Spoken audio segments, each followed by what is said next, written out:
नमस्कार, ये आकाशवाणी चंडीगढ़ है। अब आप रतिका से प्रादेशिक समाचार सुनिए। पहले इस बुलेटिन के मुख्य समाचार। सूचना एवं प्रसारण मंत्री अनुराग सिंह ठाकुर ने पुष्पक की सफल लैंडिंग पर इसरो वैज्ञानिकों को बधाई दी। हरियाणा के मुख्य निर्वाचन अधिकारी अनुराग अग्रवाल ने कहा कि प्रदेश में लोकसभा चुनाव के लिए अधिसूचना 29 अप्रैल को जारी की जाएगी। हरियाणा के मुख्यमंत्री नायब सिंह सैनी ने पूर्व गृह मंत्री अनिल विज से मुलाकात की।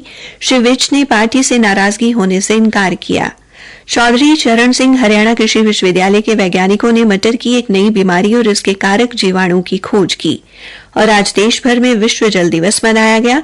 प्रधानमंत्री नरेंद्र मोदी ने कहा कि सरकार इस बहुमूल्य संसाधन के संरक्षण के लिए प्रतिबद्ध है। अब समाचार विस्तार से।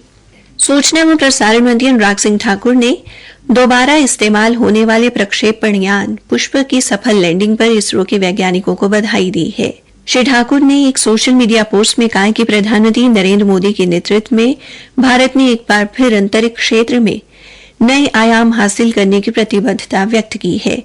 उन्होंने कहा कि हमारे वैज्ञानिकों का समर्पण और नई सोच सराहनीय है और इससे देश को अंतरिक्ष के क्षेत्र में नई ऊंचाई हासिल करने में मदद मिलेगी। हरियाणा के मुख्य निर्वाचन अधिकारी अनुराग अग्रवाल ने कहा कि हरियाणा में लोकसभा चुनाव के लिए अधिसूचना 29 अप्रैल को जारी की जाएगी। नामांकन पत्र 6 मई तक भरे जा सकेंगे। उल्लेखनीय है कि हरियाणा में मतदान छठे चरण में 25 मई को होगा। श्री अग्रवाल ने बताया कि चुनाव अधिकारी नामांकन पत्र भरने की अंतिम तिथि, स्थान, समय, नामांकन पत्रों की जांच व पत्र वापस लेने की तिथि के बारे में सारी जानकारी सार्वजनिक करेंगे और सरकारी कार्यालयों में नोटिस भी चस्पा करेंगे। उन्होंने बताया कि नामांकन के समय प्रत्याशियों को चुनाव अधिकारी, सहायक चुनाव अधिकारी के कार्यालय में अपने साथ अधिकतम 4 लोगों को लाने की अनुमति होगी। इसके अलावा कार्यालय की 100 मीटर की परिधि में अधिकतम 3 वाहन ही लाए जा सकते हैं। उम्मीदवारों के चुनाव खर्च पर श्री अग्रवाल ने बताया कि उम्मीदवारों को अधिकतम 95 लाख रुपए चुनाव खर्च की अनुमति है। इसके लिए उम्मीदवारों को अलग से बैंक खाता खुलवाना होगा और चुनाव खत्म होने के 1 महीने के भीतर आयोग को चुनाव खर्च का ब्यौरा देना होगा।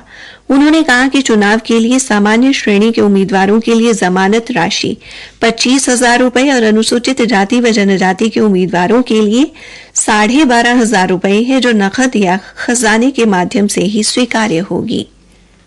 एक उम्मीदवार अधिकतम 4 नामांकन पत्र भर सकता है तथा 2 लोकसभा सीटों से चुनाव लड़ सकता है।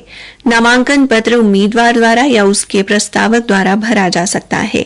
नामांकन पत्र डाक द्वारा नहीं भेजा जा सकता, बल्कि व्यक्तिगत रूप से ही प्रस्तुत किया जाएगा। श्री अग्रवाल ने कहा कि नामांकन दाखिल करने की पूरी प्रक्रिया की वीडियोग्राफी की जाएगी। हरियाणा के मुख्यमंत्री नायब सिंह सैनी ने आज पूर्व गृह मंत्री अनिल विज के साथ मुलाकात की। अंबाला से हमारे संवाददाता ने बताया है कि दोनों के बीच लगभग 45 मिनट तक बातचीत हुई। बातचीत के बाद मुख्यमंत्री ने कहा कि श्री अनिल विज पार्टी के वरिष्ठ नेता हैं और जब वो जिला अध्यक्ष थे तब से ही वे श्री विज का मार्गदर्शन लेते रहे हैं। उन्होंने कहा कि श्री अनिल विज के मार्गदर्शन में पार्टी लोकसभा की सभी सीटों पर जीत दर्ज करेगी।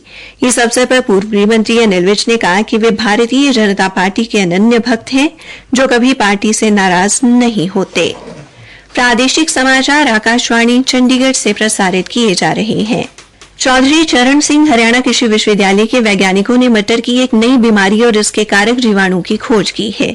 पौधों में नई बीमारी की खोज को मान्यता देने वाली अमेरिका की अमेरिकन फाइटो पैथोलॉजिकल सोसाइटी द्वारा प्रकाशित प्रतिष्ठित शोध पत्रिका प्लांट डिजीज में इस बीमारी की खोज बारे प्रथम शोध रिपोर्ट को जगह दी गई है। हिसार स्थित कृषि विश्वविद्यालय के कुलपति डॉक्टर BR कंबोज ने बताया कि विश्वविद्यालय के वैज्ञानिक इस बीमारी की खोज करने वाले दुनिया के पहले वैज्ञानिक हैं। उन्होंने कहा कि बदलते कृषि परिदृश्य में विभिन्न फसलों में उभरते खतरों की समय पर पहचान महत्वपूर्ण हो गई है और वैज्ञानिकों को रोग नियंत्रण पर जल्द से जल्द काम शुरू करना चाहिए। डॉक्टर कंबोज ने कहा कि मटर में इस बीमारी की जल्द पहचान से योजनाबद्ध प्रजनन करने में मदद मिलेगी। आज देश भर में विश्व जल दिवस मनाया गया। प्रधानमंत्री नरेंद्र मोदी ने एक सोशल मीडिया पोस्ट में कहा कि जल हमारे जीवन का आधार है और सरकार इस बहुमूल्य संसाधन के संरक्षण के लिए प्रतिबद्ध है। हरियाणा में आज जल दिवस के उपलक्ष्य में विभिन्न स्थानों पर विभिन्न कार्यक्रमों का आयोजन किया गया। पलवल के दुधौला स्थित श्री विश्वकर्मा कौशल विश्वविद्यालय में आज इस उपलक्ष्य में एक संगोष्ठी का आयोजन किया गया, जिसमें पर्यावरण विशेषज्ञों ने जल संकट और इससे पार पाने के प्रयासों पर मंथन किया। विद्यार्थियों से जल संरक्षण के प्रहरी बनकर काम करने का आह्वान किया गया। विद्यार्थियों को जल एवं पर्यावरण के प्रति जागरूक करने के उद्देश्य से एक प्रश्नोत्तरी प्रतियोगिता का भी आयोजन किया गया। उधर फरीदाबाद के सराय ख्वाजा स्थित राजकीय आदर्श वरिष्ठ माध्यमिक विद्यालय की जूनियर रेड क्रॉस व सेंट जॉन एम्बुलेंस ब्रिगेड के सदस्यों ने छात्रों को वर्षा जल संचयन के प्रति जागरूक किया। अंबाला छावनी के आर्य कन्या महाविद्यालय में जल संरक्षण प्रकोष्ठ तथा एनसीसी यूनिट ने विश्व जल दिवस के उपलक्ष्य में कार्यक्रम आयोजित किया और छात्राओं को जल का महत्व बताते हुए जल संरक्षण के प्रति प्रेरित किया। कार्यक्रम प्रभारी डॉक्टर पंकज धांगड़ और महाविद्यालय की प्राचार्य डॉक्टर अनुपमा आर्य ने सभी प्राध्यापिकाओं और छात्राओं को जल संरक्षण की शपथ दिलाई।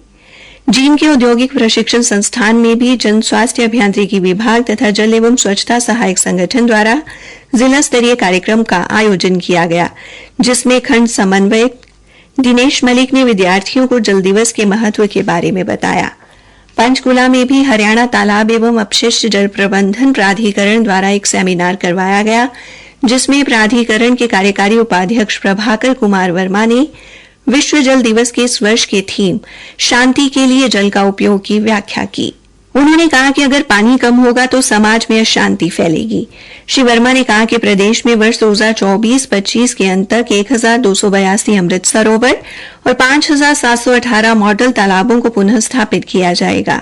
उन्होंने ये भी बताया कि जल संकट वाले क्षेत्रों में पड़ने वाले 1971 तालाबों को 2024-25 की कार्ययोजना के अनुसार बहाल किया जाएगा।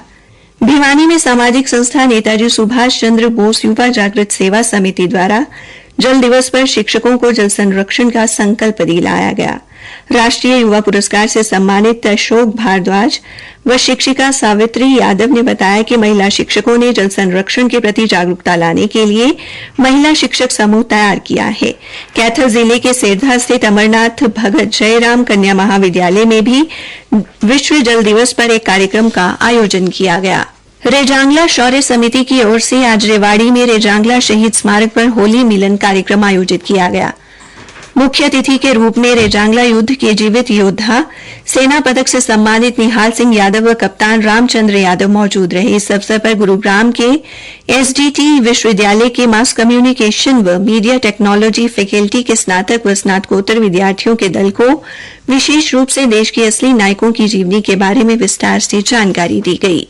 असम में गिरफ्तार किए गए आतंकी संगठन आईएस के भारत में प्रमुख हारिस फारूकी के साथ गिरफ्तार किए गए दूसरे आतंकी की पहचान रेहान के तौर पर हुई है। रेहान का वास्तविक नाम अनुराग सिंह है और वो पानीपत जिले में समालखा के गांव दीवाना का निवासी है। पानीपत से हमारे संवाददाता विनोद कुमार ने बताया कि अनुराग सिंह उर्फ रेहान का परिवार 25 वर्षों से दिल्ली के रोहिणी इलाके में रह रहा है। अनुराग सिंह के परिवार ने बताया कि उन्हें अनुराग के धर्म परिवर्तन और बांग्लादेश की एक महिला से शादी करने बारे कोई जानकारी नहीं है। असम के विशेष कार्यबल ने दोनों आतंकियों को राष्ट्रीय अन्वेषण एजेंसी को सौंप दिया है। हरियाणा के मुख्य निर्वाचन अधिकारी अनुराग अग्रवाल ने कहा कि राज्य में 25 मई को होने वाले लोकसभा आम चुनाव के मतदान में नागरिकों की अधिक से अधिक भागीदारी सुनिश्चित करने के लिए विभाग द्वारा युद्ध स्तर पर प्रयास किए जा रहे हैं। पात्र मतदाता अपने मताधिकार का प्रयोग अवश्य करें, इसके लिए नागरिकों को जागरूक किया जा रहा है। उन्होंने बताया कि वर्ष 2019 के लोकसभा आम चुनाव में राज्य में लगभग 70% मतदान हुआ था, जो राष्ट्रीय औसत से अधिक था। इस बार मुख्य चुनाव कार्यालय का लक्ष्य है कि राज्य में कम से कम 75% मतदान हो। श्री अग्रवाल ने कहा कि इस बार मतदान प्रतिशतता बढ़ाने के लिए निर्वाचन आयोग ने मतदाताओं को जागरूक करने हेतु भारतीय डाक विभाग के साथ समझौता ज्ञापन किया है। इसी के साथ ये समाचार बुलेटिन समाप्त हुआ।